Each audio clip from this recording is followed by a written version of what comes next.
राधे राधे गुरुजी। जी आपके दर्शन करके बहुत खुशी हुई, क्योंकि आज हम जाने वाले थे अपने घर पर और लगा नहीं था कि आपके दर्शन हो पाएंगे, पर बहुत खुशी हुई। तो मेरे एक प्रश्न है गुरुजी कि अगर भगवान कहते हैं कि अधर्म करने वालों का नाश करो, तो फिर उन्होंने, वो तो सृष्टि के रचयिता है, उन्होंने तो सृष्टि को बनाया है, तो फिर उन्होंने सृष्टि बनाते वक्त ही अधर्म करने वालों को क्यों नहीं हटाया? देखो, अधर्म करने वालों को भगवान ने नहीं बनाया। हाँ जी। भगवान ने तो संसार में आपको मनुष्य बना के भेजा था अच्छा काम करने के लिए, पर यहाँ आकर के कुछ लोगों ने अधर्म करना स्टार्ट कर दिया, यहाँ आकर के झूठ बोलना स्टार्ट कर दिया, यहाँ आकर छल करना स्टार्ट कर दिया। जब यहाँ आकर के आप गलती करेंगे तो फिर आप अधर्मी हो जाएंगे, फिर उन अधर्मियों की संख्या बढ़ जाएगी, फिर उन अधर्मियों की बढ़ी हुई संख्या को मारने के लिए, उनका संहार करने के लिए, भाई अधर्म अब ज़्यादा हो गया, बोलवाला अधर्म का ज़्यादा हो गया, तब भगवान अधर्म को मिटाने के लिए फिर अवतार लेते हैं या किसी भक्त को भेजते हैं। तो जब श्री कृष्ण जी का जन्म हुआ था, तब श्री कृष्ण जी को तो पता था ना कि ये अधर्म करेंगे दुर्योधन वगैरह, तो वो उनको मारने के लिए तो उनका जन्म हुआ था। हाँ। तो फिर उन्होंने दुर्योधन को इस सृष्टि में ही क्यों भेजा? दुर्योधन को सृष्टि में भेजा इसलिए कि भाई जाओ अच्छे कर्म करना, अच्छा। बुरे कर्म करने थोड़ी भेजा था। अब बुरे कर्म तो उसने अपने विवेक से किया, अपनी बुद्धि से किया। अब जब बुरे कर्म आपने किए हैं तो फिर भगवान कहेंगे अब दंड लेने को तैयार रहो।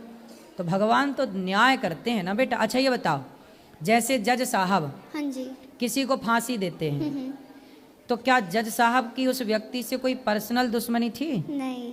फांसी क्यों दे दी फिर? क्योंकि उसने गलती की थी। क्यों गलती की?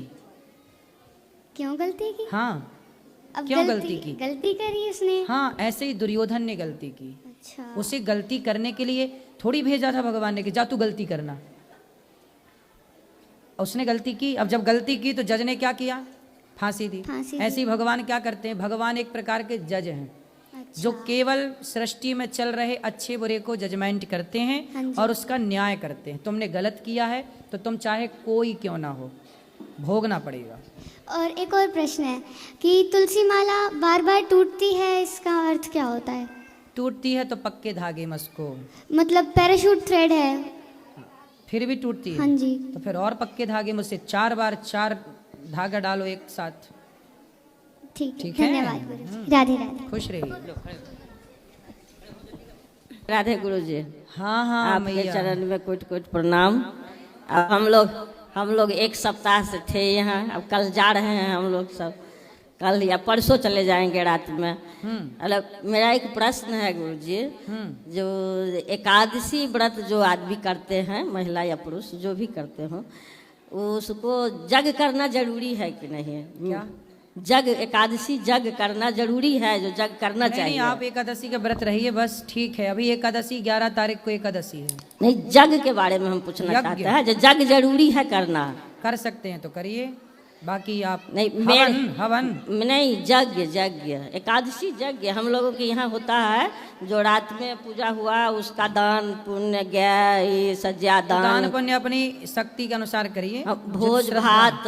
तो अब मेरे विचार से जो 2-3 लाख रुपया खर्चा जो यज्ञ इतना मैया ये सब ना यज्ञ के लिए जो उतना खर्चा करे, ये सब जरूर है। वो केवल काम आप दूसरे क्षेत्र में लगा आप दे। केवल एकादशी का व्रत करो और दूसरे दिन बड़े प्रेम से कोई दीन दुखी मिल जाए 1-2 लोग, उसको खिला पिला के अपना पारण उतना कर दो। पैसा दूसरे क्षेत्र में भी लगा सकते हैं। हाँ, तो ये पता नहीं आपके यहाँ ये परंपराएं क्यों हैं, बस ऐसे है नहीं। एकादशी सब रखते हैं और एकादशी रखने के बाद कोई इतना खर्चा करने की जरूरत नहीं है। हम तो कहते हैं अस्तु करो पुरुषार्थ न भोगो, भोग करो नित्य योग, योग ही यश देता है, जीवन वैभव तो आता जाता है, कीर्तिवान जग में जीता है। सुंदर। ऐसा कीर्ति करो जो कर्म, योग का मतलब कर्म होता है, कर्म योग, योग का मतलब योगा मत समझना, कर्म योग करो और जग में आनंद से जियो, कीर्ति करो, दूसरे क्षेत्र में लगाओ। आपकी सेवा देख करके बहुत खुशी हुई जी। और फिर बार बार आने का मन करता है। बिल्कुल, बार बार आइए।